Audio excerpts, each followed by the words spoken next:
तो आज हम गिटहब के सीईओ थॉमस डोमके की दुनिया में झांक रहे हैं। हाँ, हमारे पास ईओ यूट्यूब चैनल पर उनके इंटरव्यू का एक ट्रांसक्रिप्ट है। और इससे हम सॉफ्टवेयर डेवलपमेंट के भविष्य, एआई की भूमिका और हाँ, कोडिंग की अहमियत पर उनके नजरिए के जो सबसे दिलचस्प पहलू हैं उन्हें समझने की कोशिश करेंगे। बिल्कुल, और ये सिर्फ उनकी आज की सोच नहीं है। हम ये भी देखेंगे कि उनका पूरा सफर, मतलब पूर्वी बर्लिन में बड़े होने से लेकर अपनी कंपनी बनाकर माइक्रोसॉफ्ट को बेचने तक, ये सब उनके आज के विचारों को कैसे बनाता है। हाँ, ये समझना वाकई दिलचस्प होगा कि इतिहास, उनका अपना अनुभव और टेक्नोलॉजी, ये सब मिलकर एक लीडर की सोच को कैसे गढ़ते हैं। सही। तो चलिए शुरुआत उनकी कहानी से ही करते हैं। जन्म 1978 में पूर्वी बर्लिन में। एक ऐसी दुनिया जो शायद आज की पीढ़ी सोच भी नहीं सकती। हाँ। और फिर बस 11 साल की उम्र में 1989 में बर्लिन की दीवार गिर गई। सोचिए जरा, कितना बड़ा, कितना अचानक बदलाव रहा होगा ये एक बच्चे के लिए। हाँ। ये सिर्फ लेगो या मिकी माउस मिलने की बात नहीं थी, अचानक पूरी दुनिया का बदल जाना। शायद इसने कम उम्र में ही उन्हें अनिश्चितता और बदलाव को अपनाने की आदत डाल दी हो। एक तरह की मानसिकता जो बाद में स्टार्टअप शुरू करने या एक ग्लोबल रिमोट फर्स्ट कंपनी चलाने में काम आई होगी। हो सकता है। बिल्कुल, ये एक दिलचस्प कनेक्शन है। तकनीक में तो उनकी दिलचस्पी पहले से ही थी, रिमोट कंट्रोल कार, गेम्स। लेकिन दीवार गिरने के बाद उन्हें पहला कंप्यूटर मिला, वो भी 90 के दशक की शुरुआत में, कोमोडोर 64। वाह, क्लासिक। हाँ, तो यहीं से वो सफर शुरू हुआ जो उन्हें बर्लिन टेक्निकल यूनिवर्सिटी तक ले गया। पर ताज्जुब की बात यह है, देखिए कि यूनिवर्सिटी के बाद वो सीधे टेक वर्ल्ड में नहीं गए। अच्छा, कहाँ गए फिर? उनका पहला पड़ाव था ऑटोमोटिव इंडस्ट्री, मर्सिडीज में, मतलब तब डैमलर क्राइसलर था, और फिर बॉश में। ऑटोमोटिव मतलब सॉफ्टवेयर ही, पर शायद अलग तरह का। हाँ बिल्कुल, driver assistant system, parking system, ये उस तरह का सॉफ्टवेयर नहीं है जैसा हम आज एप्स या वेब के बारे में सोचते हैं। लेकिन फिर आया 2008, ये साल बड़ा अहम लगता है उनकी कहानी में। बहुत ज्यादा। एक तो उन्होंने अपनी पीएचडी पूरी की। और उसी साल स्टीव जॉब्स ने आईफोन एसडीके पेश किया। एसडीके यानी सॉफ्टवेयर डेवलपमेंट किट, वो चाबी जिससे बाहर के डेवलपर्स पहली बार आईफोन के लिए एप्स बना सकते थे। एग्जैक्टली। और डोमके के लिए ये शायद एक आहा मोमेंट था। उन्हें लगा कि ये भविष्य है और उन्हें इसमें कूदना है। हाँ, और उन्होंने सिर्फ सोचा नहीं, किया भी। 2008 का वो आर्थिक संकट याद है? हाँ बिल्कुल, लेमन ब्रदर्स वाला। उसी के ठीक बीच में जब सब लोग नौकरियां बचाने में लगे थे, इन्होंने बॉश की अपनी सुरक्षित नौकरी छोड़ दी। क्या बात है, ये तो बहुत बड़ा रिस्क था। बहुत बड़ा। और फिर क्या किया? फ्रीलांसिंग। हाँ, एक दोस्त के साथ मिलकर जर्मन मार्केट के लिए एप्स बनाना शुरू किया। मतलब संकट को अवसर में बदला, कह सकते हैं, और कामयाब भी रहे। 2009-10 के आसपास करीब 30 एप्स बना डाले उन्होंने। 30 एप्स, वाह। और इसी फ्रीलांसिंग के अनुभव से उन्हें अपना अगला बड़ा आइडिया मिला। यहीं से हॉकी ऐप की कहानी शुरू होती है। अच्छा, हॉकी ऐप। हाँ, उन्होंने बताया कि क्लाइंट्स को ऐप के बीटा वर्जन भेजना, फिर उनकी क्रैश रिपोर्ट लेना, ये सब बड़ा सिरदर्द था। हाँ, ईमेल पर चलता था सब कुछ, बहुत मैसी था। तो उन्होंने इस प्रॉब्लम को हल करने के लिए अपने 3 दोस्तों के साथ मिलकर एक टूल बनाया, अपनी जरूरत पूरी करने के लिए। बिल्कुल, ये स्टार्टअप्स का क्लासिक मॉडल है, स्क्रैच योर ओन इच, अपनी खुजली खुद मिटाना। क्योंकि उन्हें खुद इसकी जरूरत थी, वो इसे बेहतर समझते थे। और इसे लगातार सुधारते रहे होंगे। हाँ, और सबसे खास बात क्या थी पता है? हॉकी ऐप पूरी तरह बूटस्ट्रैप्ड था। बूटस्ट्रैप्ड मतलब बिना किसी बाहरी निवेशक के पैसे के, अपनी कमाई से अपने दम पर खड़ा किया, जो उस दौर में बहुत बड़ी बात थी। वाकई। और ये जरूरत इतनी असली थी कि उनका बनाया सोल्यूशन चल निकला क्या, हिट हो गया। इतना कि 2014 में माइक्रोसॉफ्ट ने न सिर्फ हॉकी ऐप प्लेटफॉर्म खरीदा, बल्कि उनकी पूरी कॉन्ट्रैक्टिंग कंपनी को ही खरीद लिया। पूरी कंपनी? क्यों? माइक्रोसॉफ्ट को दरअसल उनके iOS और एंड्रॉयड डेवलपर्स की टीम चाहिए थी।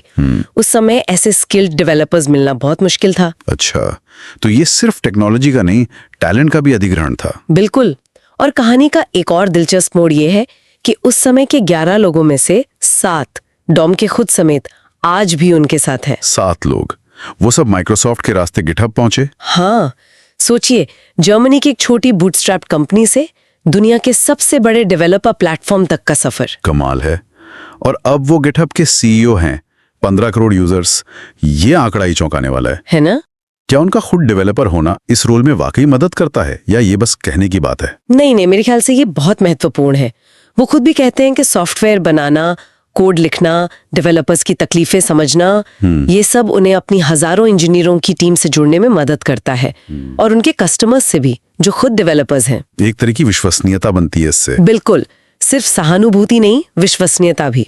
लेकिन 15 करोड़ यूजर्स, उनका फीडबैक संभालना कैसा होता होगा, मुझे तो सोच के ही डर लग रहा है। हाँ, ये तो समंदर में सुई खोजने जैसा ही है। और फीडबैक भी हर तरह का आता होगा। बिल्कुल, वो कहते हैं एक तरफ लोग उनके मैस्कॉट मोना के टैटू बनवाते हैं, प्यार दिखाते हैं, हाँ। और दूसरी तरफ अगर यूआई में जरा सा भी बदलाव कर दो तो भारी नाराजगी झेलनी पड़ती है। तो इस शोर में से काम की बात, मतलब सिग्नल कैसे निकालते हैं वो? ये तो बड़ी चुनौती होगी। यही असली कला है, वो कहते हैं। और शायद यही उनका डेवलपर वाला अनुभव काम आता हो। वो शायद डेवलपर्स की शिकायतों की जड़ तक बेहतर पहुंच पाते हो सकता है। अच्छा, उनकी कंपनी की संस्कृति के बारे में भी बात हुई। रिमोट फर्स्ट, वो भी महामारी से बहुत पहले से। हाँ, ये उनकी पहचान का एक बड़ा हिस्सा है। फाउंडर्स ने शुरू से ही दुनिया भर से टैलेंट हायर किया। तो आज वो शायद सबसे बड़ी रिमोट ओनली कंपनियों में से एक है। हाँ, शायद। और काम ज्यादातर एसिंक्रोनस होता है। एसिंक्रोनस मतलब लोग अपने अपने टाइम जोन के हिसाब से काम करते हैं। गिटहब पर, स्लैक पर, वीडियो कॉल पर। वो पारंपरिक 9 से 5 मीटिंग वाला कल्चर नहीं है। डोमके ने खुद बताया कि कैसे वो सियोल की यात्रा पर थे और सुबह उठकर ढेरों स्लैक मैसेज देखते थे, फिर प्राथमिकता तय करते थे। सुनने में थकाऊ लगता है। हाँ, लेकिन शायद यही फ्लेक्सिबिलिटी है जो उन्हें दुनिया भर से बेस्ट टैलेंट को अट्रैक्ट करने और बनाए रखने में मदद करती है। सही कहा। ये उनकी मजबूरी नहीं बल्कि कंपनी चलाने का उनका चुना हुआ तरीका है। ये दिखाता है कि ऑफिस वाला मॉडल ही एकमात्र रास्ता नहीं है। बिल्कुल। अच्छा, बातचीत का एक और अहम हिस्सा था कोडिंग शिक्षा। डोमके का मानना है कि हर बच्चे को स्कूल में कोडिंग सिखानी चाहिए। हाँ, जैसे फिजिक्स, भूगोल या गणित सिखाते हैं। ये थोड़ा ज्यादा महत्वाकांक्षी नहीं लगता? सबको कोडिंग महत्वाकांक्षी तो है, पर उनका तर्क समझने लायक है। वो कहते हैं कि भाई सॉफ्टवेयर आज हर जगह है, हमारी जिंदगी इस पर चल रही है। हाँ, ये तो है। तो हम सिर्फ इसके उपभोक्ता क्यों बने रहें? मतलब सिर्फ रीड ओनली मोड में क्यों रहें? हमें ये समझना चाहिए कि ये बनता कैसे है। लेकिन क्या इसका मतलब ये है कि वो चाहते हैं कि सब सॉफ्टवेयर डेवलपर बन जाएं? नहीं, और ये बहुत जरूरी फर्क है। उनका कहना है जैसे फिजिक्स पढ़ने वाला हर कोई फिजिसिस्ट नहीं बनता, सही, वैसे ही कोडिंग सीखने का मतलब ये नहीं कि हर कोई कोडर बने। ये बस दुनिया को बेहतर समझने का एक तरीका है। जो दुनिया तेजी से डिजिटल हो रही है उसे समझने का, एक तरह की डिजिटल साक्षरता। हाँ बिल्कुल। जैसे पढ़ना लिखना जरूरी है, वैसे ही आने वाले समय में शायद कोडिंग की बेसिक समझ जरूरी होगी। ये नजरिया तो वाकई सोचने लायक है। अब आते हैं उस टॉपिक पर जिसके बिना आजकल टेक की कोई बात पूरी नहीं होती। AI, artificial intelligence. हाँ। डॉम के एआई को लेकर बहुत उत्साहित दिखे, मतलब बेहद। हाँ, उन्होंने कहा कि अपने 30 साल से ज्यादा के सॉफ्टवेयर करियर में उन्होंने एआई से ज्यादा, क्या कहते हैं, परिवर्तनकारी कुछ नहीं देखा। 30 साल में, ये बड़ी बात है। बिल्कुल, वो कहते हैं ये सिर्फ एक नया टूल नहीं है, ये सॉफ्टवेयर बनाने के तरीके को ही जड़ से बदल रहा है। कैसे बदल रहा है? उन्होंने 2 मुख्य बातें कही थी। पहली, एक्सेसिबिलिटी यानी सुलभता। हाँ, एआई टूल्स जैसे गिटहब को पायलट है या चैट जीपीटी, ये कोडिंग सीखना आसान बनाते हैं। कैसे? देखिए, पहले जहां आपको मुश्किल कोड सिंटैक्स याद रखना पड़ता था, अब आप सादी भाषा में, मतलब नेचुरल लैंग्वेज में प्रॉम्प्ट लिखकर बेसिक कोड या एक वेब पेज बनवा सकते हैं। अच्छा, तो शुरुआत करना आसान हो गया। बहुत आसान, और ये भाषा की बाधा को भी कम करता है। सॉफ्टवेयर डेवलपमेंट में ज्यादातर काम अंग्रेजी में होता है ना? हाँ, ये तो है। लेकिन एआई टूल्स की मदद से जो लोग अंग्रेजी में उतने सहज नहीं हैं, वो भी आसानी से शुरुआत कर सकते हैं। ये सच में टेक्नोलॉजी तक पहुंच को डेमोक्रेटाइज कर रहा है। सबके लिए खोल रहा है। हाँ, कोई भी कहीं से भी एक आइडिया लेकर शुरू कर सकता है। और दूसरा पहलू जो उन्होंने बताया वो था प्रोडक्टिविटी, उत्पादकता। हाँ, उनका कहना है कि एआई डेवलपर्स को 10 से 50% तक ज्यादा प्रोडक्टिव बना सकता है। 50%? ये तो बहुत बड़ा दावा है। और ये इसलिए महत्वपूर्ण है क्योंकि सॉफ्टवेयर टीमों के पास हमेशा काम की भरमार होती है। नए फीचर्स बनाने हैं, बग्स ठीक करने हैं, पुराना कोड है जिसे टेक्निकल डेट कहते हैं, उसे सुधारना है। एआई इस बोझ को कम करने में मदद कर सकता है ताकि डेवलपर्स अपना समय और दिमाग ज्यादा क्रिएटिव, ज्यादा मुश्किल कामों पर लगा सकें। ये कुछ वैसा ही है जैसे पहले हिसाब किताब हाथ से होता था, फिर कैलकुलेटर आया, फिर स्प्रेडशीट। बिल्कुल, हर नए टूल ने हमें पहले से ज्यादा जटिल काम करने के लिए आजाद किया है। एआई भी वही कर रहा है। डोमके का मानना है कि एआई आइडियाज को हकीकत में बदलने की रफ्तार को बहुत तेज कर रहा है। हाँ, जो आइडियाज शायद पहले बहुत जटिल लगते थे या जिनके लिए बहुत बड़ी टीम चाहिए होती थी, अब एआई की मदद से उन्हें बनाना ज्यादा संभव हो रहा है। हाँ, यही वजह है कि आज एक अकेला डेवलपर भी एआई का इस्तेमाल करके बड़ा बिजनेस खड़ा करने का सोच सकता है। गिटहब खुद इस रेस में आगे रहना चाहता है। उन्होंने कोपायलट पर जून 2020 से ही काम शुरू कर दिया था। अच्छा, चैट जीपीटी के आने से काफी पहले। हाँ, लेकिन यहाँ वो बड़ा सवाल फिर आता है, क्या एआई इंसानी डेवलपर्स की जगह ले लेगा? क्या उनकी जरूरत खत्म हो जाएगी? ये डर तो है कई लोगों में। पर डोमके खुद इसकी सीमाओं को मानते हैं ना। हाँ, वो बहुत स्पष्ट हैं इस बारे में। वो कहते हैं कि हम अभी उस स्थिति से बहुत दूर हैं जहां आप एआई को बस एक लाइन का कमांड दें और वो कह लीजिए गिटहब जैसा बड़ा जटिल सिस्टम बना दे। क्यों नहीं बना सकता? क्योंकि ऐसा सिस्टम बनाने में हजारों छोटे बड़े निर्णय लेने पड़ते हैं। कौन सी प्रोग्रामिंग भाषा इस्तेमाल करें, आर्किटेक्चर कैसा हो, यूजर का एक्सपीरियंस कैसा होना चाहिए, बिजनेस मॉडल क्या होगा। हाँ, ये सब तो बहुत बारीकियां हैं। बिल्कुल, और ये निर्णय लेने के लिए एआई अभी तैयार नहीं है। इसके लिए कुशल इंजीनियर चाहिए जिनमें सिस्टम सोचने की क्षमता हो, डिजाइन की समझ हो और अपनी कला मतलब क्राफ्ट पर पकड़ हो। सही कहा। एआई एक बेहतरीन सहायक हो सकता है, एक को पायलट, लेकिन ड्राइवर सीट पर अभी भी इंसान ही रहेगा जटिल सिस्टम्स बनाने के लिए। तो इंजीनियरिंग का महत्व शायद कम होने की बजाय और बढ़ जाएगा। बिल्कुल, फोकस शायद रूटीन कोडिंग से हटकर ज्यादा मुश्किल प्रॉब्लम सॉल्विंग, आर्किटेक्चर, डिजाइन और इनोवेशन पर शिफ्ट होगा।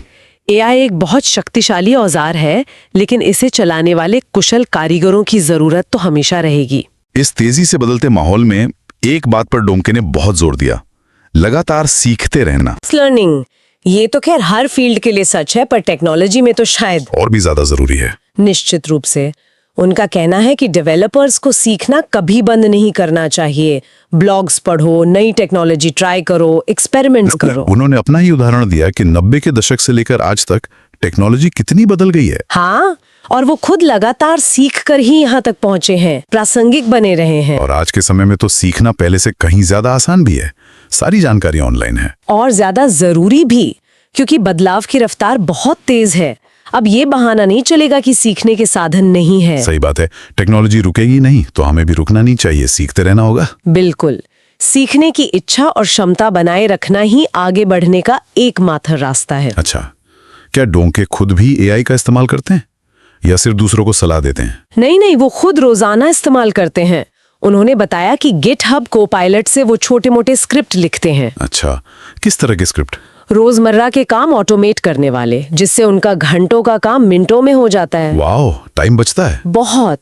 इसके अलावा इमेज जनरेशन एआई का इस्तेमाल करते हैं ब्लॉग पोस्ट या प्रेजेंटेशन के लिए तस्वीरें बनाने में। टीम्स को पायलट इस्तेमाल करते हैं मीटिंग्स की समरी निकालने के लिए, खासकर जब वो ट्रैवल कर रहे हो। अच्छा, मीटिंग का सार निकालने के लिए भी एआई? हाँ, और यहाँ तक कि अपना कैलेंडर मैनेज करने के लिए भी रिक्लेम एआई जैसे टूल का इस्तेमाल करते हैं। मतलब एआई उनकी रोजमर्रा की जिंदगी का हिस्सा बन चुका है। बिल्कुल, वो इसे एक टूल की तरह इस्तेमाल कर रहे हैं अपनी प्रोडक्टिविटी बढ़ाने के लिए। उन्होंने एआई की एक और दिलचस्प खासियत बताई थी, अनंत धैर्य, इन्फिनिट पेशेंस। इसका क्या मतलब था? हाँ, ये मुझे भी बहुत दिलचस्प लगा। उनका मतलब था कि एआई टूल्स जैसे चैट जीपीटी या कोपायलट वो कभी आपको जज नहीं करते। जज नहीं करते? हाँ, आप उनसे कितने भी बेसिक या सिली सवाल पूछ लीजिए, वो जवाब देंगे। अगर उनका जवाब गलत है तो आप उन्हें बता सकते हैं, वो सीखने की कोशिश करेंगे। अच्छा, इंसान शायद बार बार एक ही चीज बताने पर झल्ला जाए, है ना, या सोचे कि अरे इसे इतना भी नहीं पता। हाँ, हो सकता है। पर एआई ऐसा नहीं करता। उसका धैर्य अनंत है और ये सीखने की प्रक्रिया में बहुत मददगार हो सकता है, खासकर उन लोगों के लिए जो सवाल पूछने में झिझकते हैं। ये तो बहुत अच्छी बात है, एक सुरक्षित माहौल मिलता है सीखने के लिए। बिल्कुल। तो थॉमस डोमके की ये पूरी कहानी और उनके विचार, वाकई काफी कुछ सोचने को मिलता है। एक व्यक्ति का सफर, टेक्नोलॉजी का विकास, नेतृत्व की चुनौतियां, सब कैसे आपस में जुड़ा है। हाँ, और ये साफ है कि कोडिंग अब सिर्फ इंजीनियरों का काम नहीं रह गया है। ये हमारी डिजिटल दुनिया को समझने और उसमें अपनी जगह बनाने का एक महत्वपूर्ण तरीका बन गया है। बिल्कुल। और एआई इस पूरी तस्वीर को और भी ज्यादा रोमांचक बना रहा है। ये डेवलपर्स और सीखने वालों के लिए अपार संभावनाएं खोल रहा है। हाँ। लेकिन साथ ही ये इंसानी सोच, रचनात्मकता, मुश्किल समस्याओं को हल करने की क्षमता और हाँ, लगातार सीखते रहने की जरूरत को और भी ज्यादा महत्वपूर्ण बना रहा है। टेक्नोलॉजी बदलती रहेगी, पर ये मानवीय गुण हमेशा कीमती रहेंगे। आज की इस पूरी चर्चा के बाद मेरे मन में एक सवाल घूम रहा है। एआई जहां कोडिंग जैसे कौशल सीखना इतना आसान बना रहा है, क्या इससे हम बुनियादी सिद्धांतों को गहराई से समझने में कहीं आलसी तो नहीं हो जाएंगे? ये एक वाजिब चिंता है। या फिर क्या ये हमें उन ज्यादा जटिल और रचनात्मक कामों के लिए आजाद करेगा जहां वाकई इंसानी दिमाग, उसकी सूझबूझ की जरूरत है? इस पर सोचना जरूरी है। हाँ, ये सवाल भविष्य के लिए बहुत अहम है।